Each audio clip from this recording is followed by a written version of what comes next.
Bonsoir à tous, il est 20h, voici les titres de ce journal.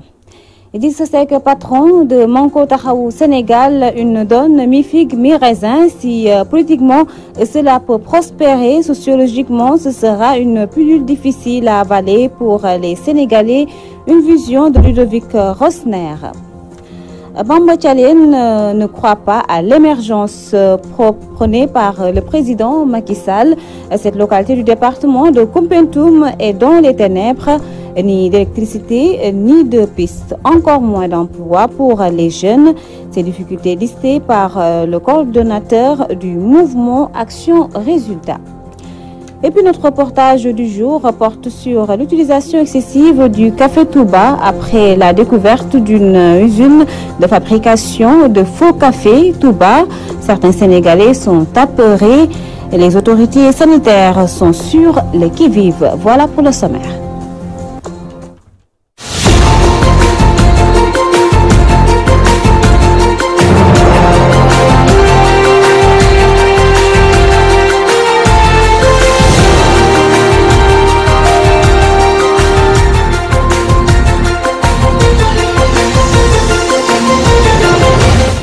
Bienvenue à tous. Idrissa Seck s'impose comme le chef de la coalition Manko Taxawu Sénégal, mais cette révélation de Bamba Fall ne fera pas que des heureux pour le juriste et analyste politique Ludovic Rosner. Cette donc option peut politiquement marcher, même s'il estime que sociologiquement beaucoup de Sénégalais ne suivent plus le président du parti Rewmi. Ludovic Rosner est interrogé par Mahmoud Diaby Gassama.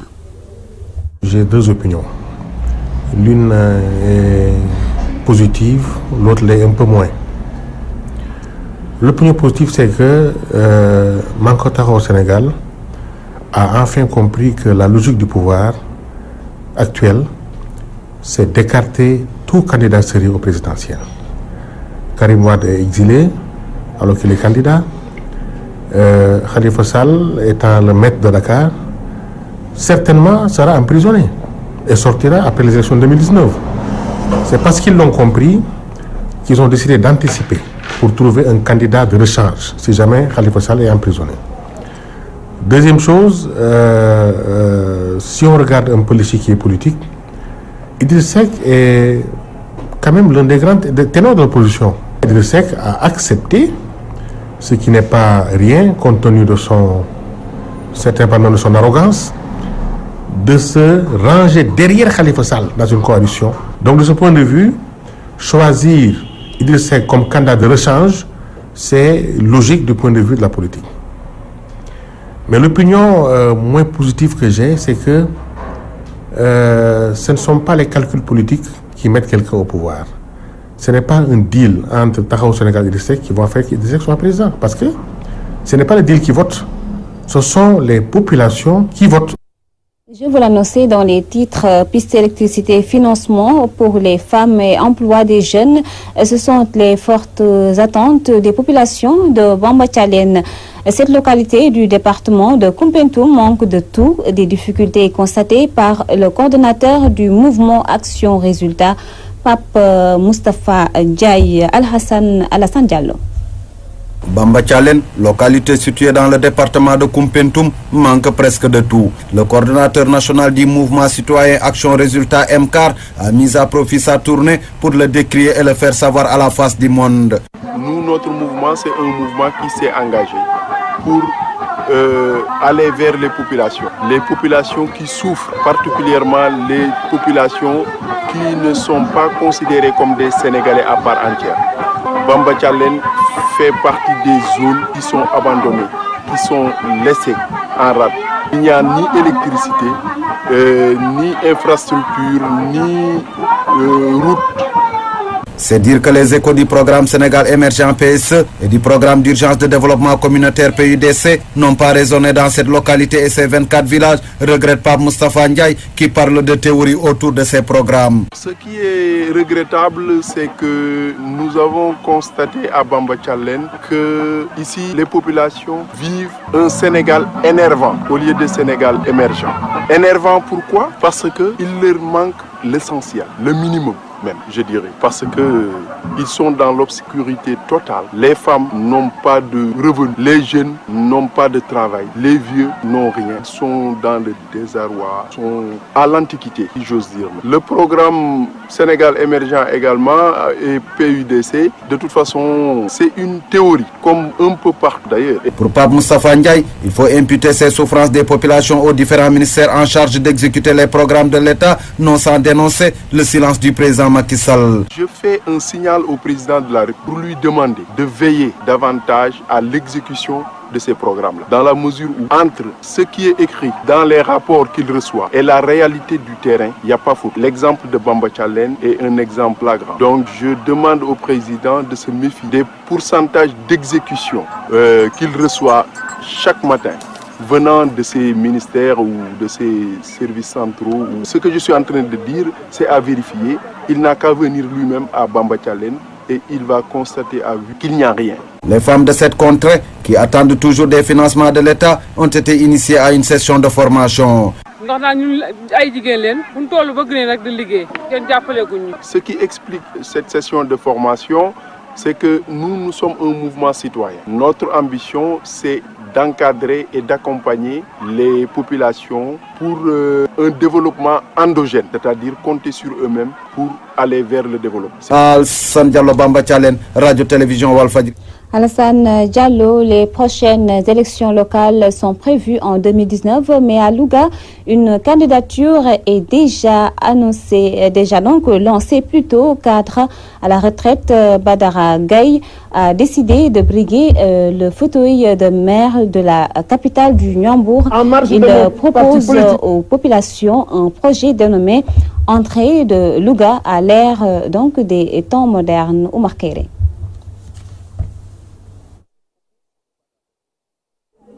En marge de mon parti politique, je déclare que je serai candidat aux élections municipales de 2019, Inch'Allah.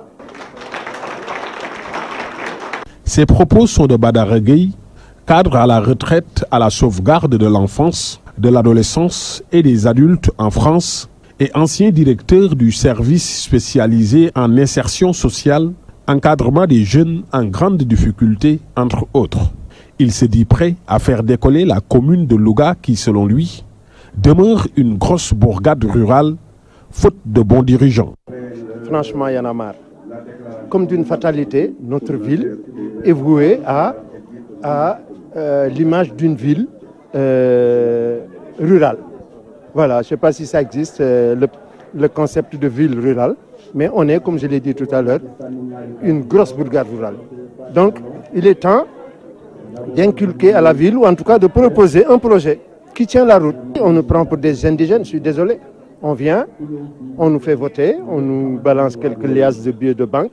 Ensuite, on va à Dakar pour faire sa promotion. Pendant ce temps-là, nous, on souffre ici. Badara Gaye compte présenter aux Lougatois son projet dénommé L'entrée de Louga dans l'ère des temps modernes.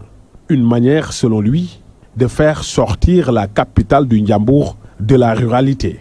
Avec comme objectif principal, rendre cette ville attrayante, de façon à attirer éventuellement des investisseurs aussi bien locaux, nationaux qu'internationaux.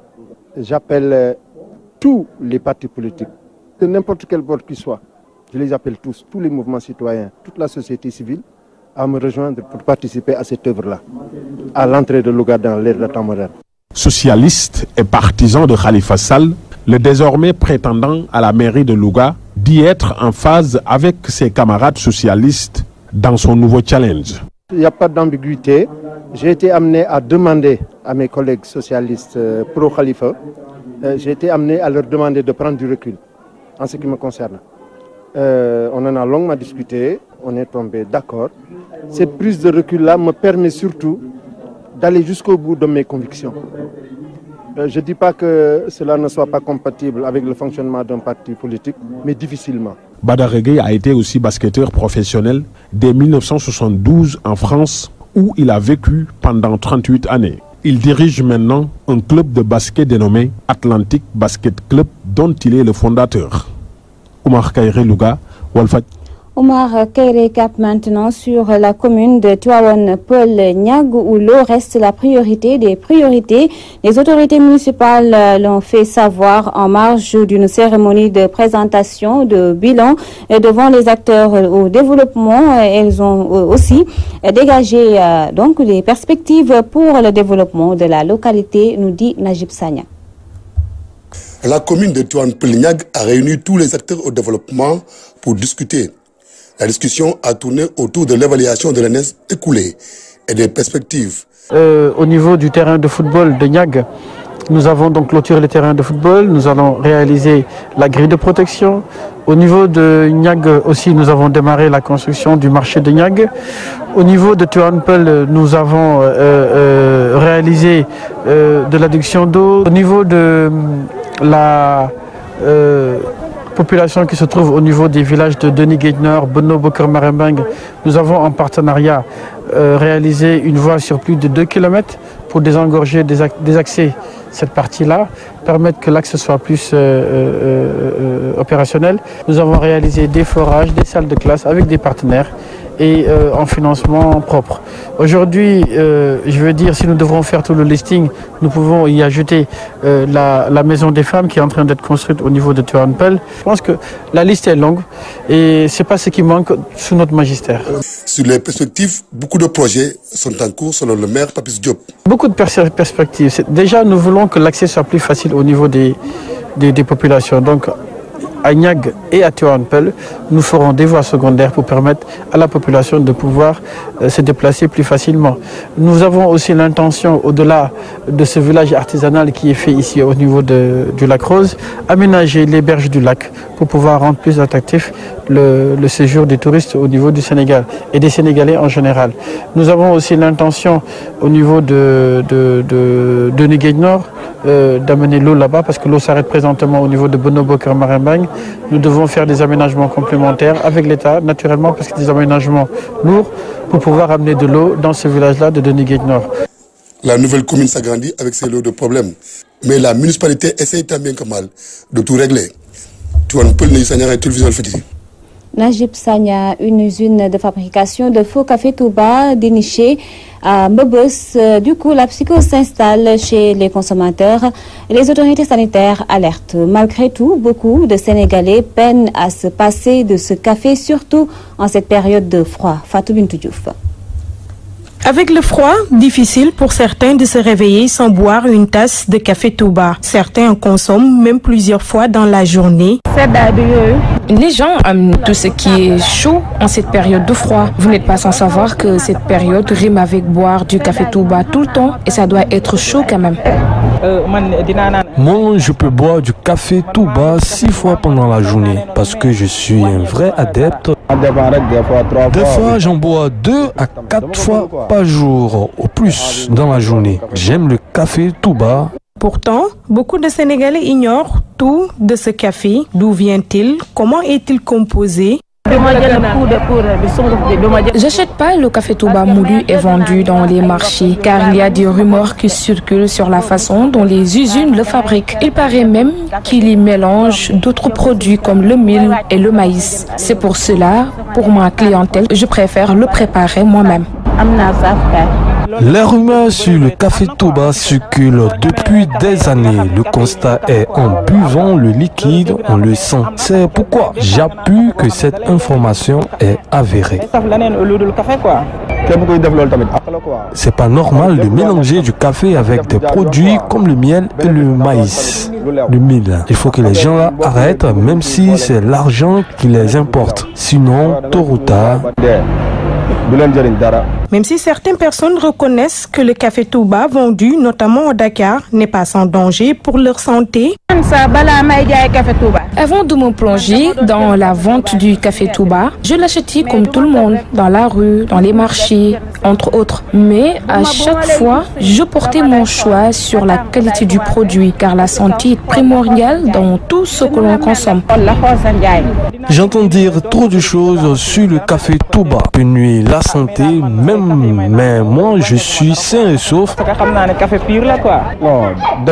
En ce moment, même s'il y a des risques secondaires qu'il peut causer, mais seul Dieu nous préservera contre toute maladie. Beaucoup de gens sont informés du danger du café Touba, mais ils persistent à en consommer. Mais moi, je ne bois pas du café Touba. Je préfère le Kinkeliba quand même, car la santé vaut de l'or. Un mélange de poudre de maïs et de produits impropres à la consommation pour en faire un semblant de café Touba. C'est le cocktail découvert à Mbebes, preuve que tout ce qui se vend dans les coins et recoins de Dakar n'est pas toujours du café Touba, d'où l'appel à plus de vigilance. Fatou Bintou Diouf, dans cette même veine donc, le faux café Touba saisi à Mbebes repose le débat sur la consommation des produits impropres. Pourtant, cette situation constitue un réel danger pour la santé des populations. Consommateurs, autorités et commerçants sont interpellés. Rokhaya Ndour. La consommation et la fabrication des cafés jus sucre impropres constituent un danger pour les consommateurs. Rassoulba, chef brigade régional du service d'hygiène de Dakar, revient sur la fabrication de ces produits. Le café, c'est un produit alimentaire comme tous les autres produits alimentaires. Donc ça a les mêmes prescriptions d'hygiène alimentaire que les autres, aussi bien dans la fabrication que pendant la vente. Il n'y a pas de hiérarchisation, parce qu'en fait ça c'est une grosse, et là c'est une moyenne, ça c'est une petite. Non, les prescriptions d'hygiène, elles sont les mêmes pour toutes les unités. Le port vestimentaire de tous les gens qui doivent y officier, donc une tenue dédiée à la fabrique. Voilà, donc toutes ces conditions doivent être réunies pour donc, les unités de fabrication. Face à cette situation, le sociologue Pape Daouda Diène invite les autorités compétentes à réguler ce secteur. Le café, bon, c'est une boisson effectivement plus ou moins aromatisée qui sert effectivement à... c'est un stimulant, hein? C'est bon pour la santé, pour les neurones entre autres. Mais néanmoins, surtout par rapport à la fabrication, si nous parlons au Sénégal plus précisément, vous savez... Si vous prenez le café Touba ou bien les Nescafé entre autres, au moins plus de 5 à 8 millions de Sénégalais, d'après des études, effectivement, consomment journalièrement effectivement, le café. Donc, il faudrait dire effectivement que c'est une industrie florissante. Mais néanmoins, dans la fabrication aussi, il faudrait néanmoins que certaines structures émanant effectivement du ministère de la Santé puissent effectivement faire des contrôles par rapport à cela. Et ça, c'est très important. Force est de reconnaître, il faut qu'il y ait certes effectivement des fraudeurs, hein, des gens qui ne se soucient même pas effectivement de la santé des biens et des personnes. Tout ce qui les imbue, effectivement, c'est essayer de faire en sorte effectivement de trouver, d'avoir de l'argent, sans même se soucier effectivement de la santé des gens.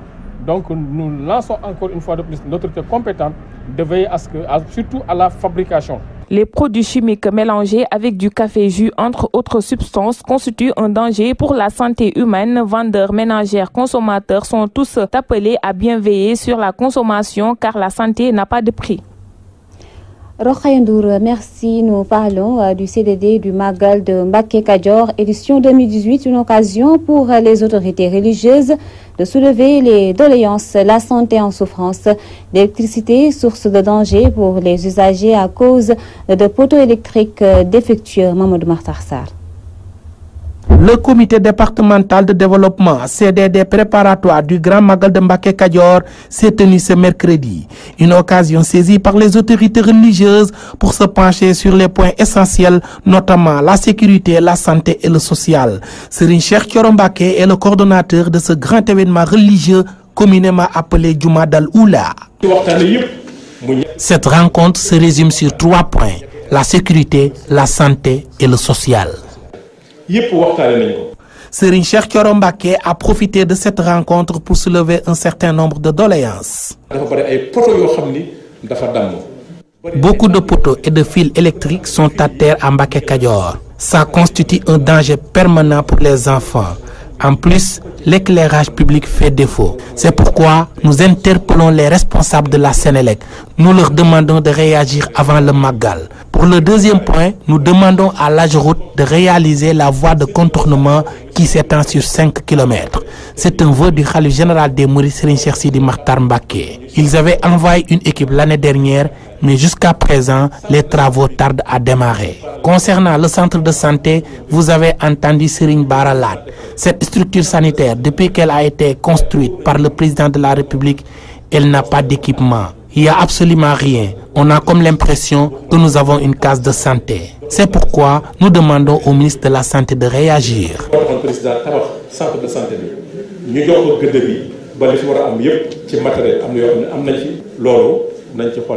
Venu présider la rencontre, le représentant de l'exécutif s'est voulu rassurant. Au niveau des aspects sociaux également, nous avons examiné tous les postes. Le service de l'assainissement, le service de l'hydraulique, l'élevage, les eaux et forêts. En tout cas, tous les chefs de secteur et tous les responsables vont suivre les indications qui ont été données. Heureusement que nous avons été félicités par Serigne Cheikh Thioro, mais nous allons faire de notre mieux pour que l'organisation soit encore beaucoup plus parfaite. Pour rappel, ce Magal de Mbacké Kadior, communément appelé Jumadal Oula, prévu le 14 février 2018, commémore la naissance de Cheikh Mouhamadou Lamine Bara Mbacké Khadimou Rassoul. Les fidèles mourides célèbrent la naissance de Cheikh Mouhamadou Lamine Bara Mbacké Khadimou Rassoul. C'est Serigne Saliou Mbacké, le 5e khalife de Serigne Touba Khadimou Rassoul, qui avait choisi cette journée dédiée à Serigne Bara.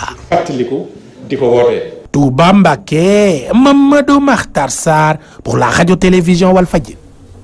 Mamadou Makhtar Sarr, une de sport athlétisme, Sarah Wali est le nouveau président de la fédération. Le comité directeur de ladite structure l'a élu ce jeudi matin en présence du ministre des Sports. Sarah Wali lance un appel aux autorités pour la rénovation des infrastructures afin que l'athlétisme soit pratiqué partout au Sénégal. Voici Sarah Wali au micro de Khokhandong. Je vais me baser fondamentalement sur redynamisation du sport à l'école. Je vais me baser vraiment sur ce volet-là et sur la formation pour relancer l'athlétisme, principalement. La massification, sur la formation, la gestion de l'élite et des infrastructures de base. La pratique de l'athlétisme à tous les niveaux, dans toutes les régions. Les performances, essayer de les améliorer, l'amélioration des performances, surtout. Bon, le climat est déjà apaisé. Il n'y a plus de tension à l'air. Fin de la première partie de cette édition du soir. Moustapha Diop s'installe pour la deuxième partie. Merci de votre fidélité renouvelée à Walf TV. Prenez soin de vous et bonne suite des programmes.